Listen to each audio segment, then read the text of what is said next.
moine vit comme le veut saint Benoît, la devise ora et labora, prie et travail. Et le travail lui-même est une prière. La vigne, qui dans la culture judéo-chrétienne a toujours été le grand symbole de l'amour de Dieu pour les hommes. Être dans la vigne pour un moine, c'est de nouveau retrouver le Seigneur. Donc vous prenez 3 ou 4 caisses et surtout vous les laissez dans les rangs. Donc ça c'est du botrytis qui a commencé à sécher. Alors ça on l'enlève ou pas? Non, ça vous pouvez le laisser. Et par contre ce que je ne vous ai pas trouvé, mais je vais passer, je vais vous en trouver, c'est du black rot. Le black rot c'est tout sec noir avec la rafle. Non, ça c'est bien sec, ça vous pouvez le laisser.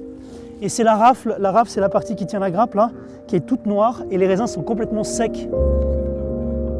En ce qui me concerne personnellement, je ne suis qu'un humble ouvrier dans la vigne du Seigneur. Toute la journée du moine est sans cesse équilibrée entre la prière et le travail. Donc nous avons un horaire de vie communautaire, de vie de prière, qui nous prend du matin au soir. Par exemple, ce matin, à 3h30, nous étions à la prière. Et ainsi de suite, les journées commencent par un climat de prière, d'études contemplatives, et puis, à travers nos horaires de prière, viennent s'intercaler les horaires de travail. Sur l'implantation du vignoble au Barroux lui-même, c'est une histoire qui remonte à une 40aine d'années et qui a été finalement une succession de rencontres, d'aides de voisins, d'amis. Certains frères qui sont arrivés dans la communauté étaient des professionnels du monde du vin.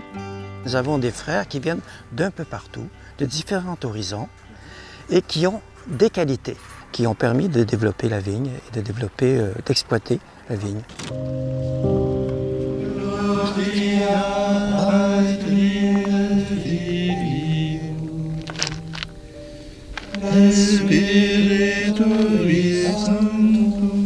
Le travail manuel donc, a été prévu par Dieu, non seulement pour cultiver la terre, lui faire donner son fruit, mais en même temps pour aider l'homme à se développer.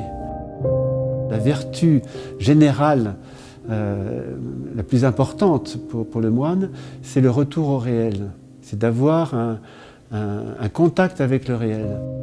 Grâce au travail manuel et le travail de la vigne, il cultive en lui-même les vertus d'intelligence, parce qu'il faut connaître le métier, et la vertu de force et de patience et de persévérance.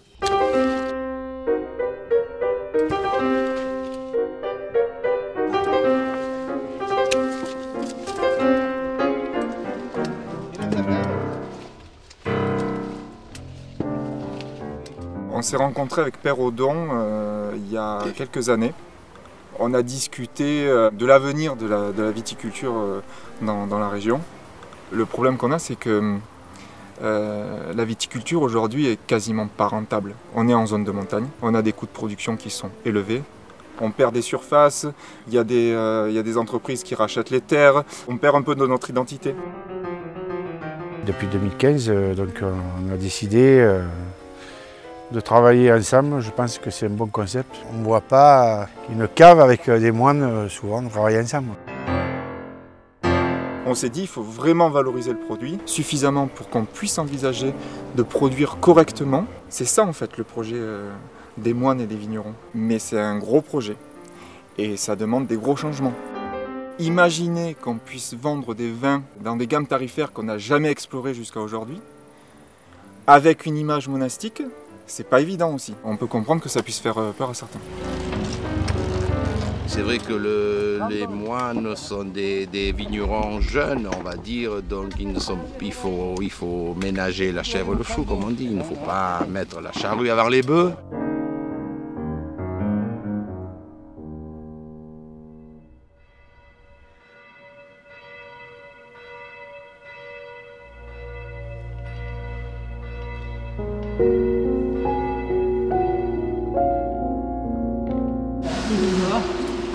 Je vous ai apporté les marcelons. Oh là là. Je vais vous expliquer, il y a des...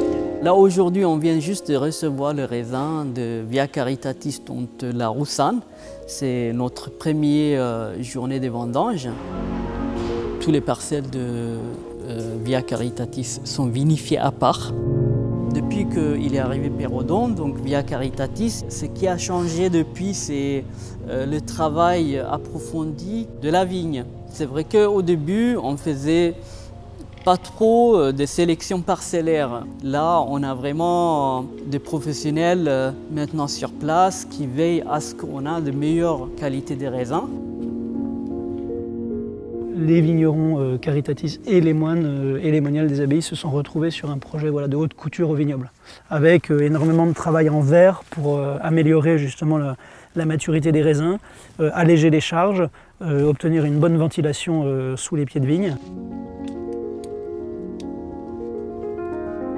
Les atouts de ces terroirs, c'est les inconvénients de ce terroir.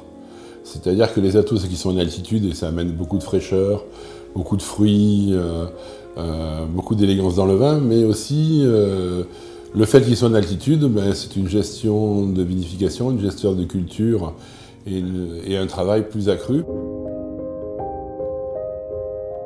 Pour les gens qui aiment le vin, il faut reconnaître que la religion catholique a permis un développement de la viticulture dans tout le bassin méditerranéen, et ça a été les premiers porteurs de la vigne et de la culture de la vigne au travers du monde. Quand les moines sont venus me proposer de les aider dans cette démarche, c'est aussi épouser un pan de notre culture.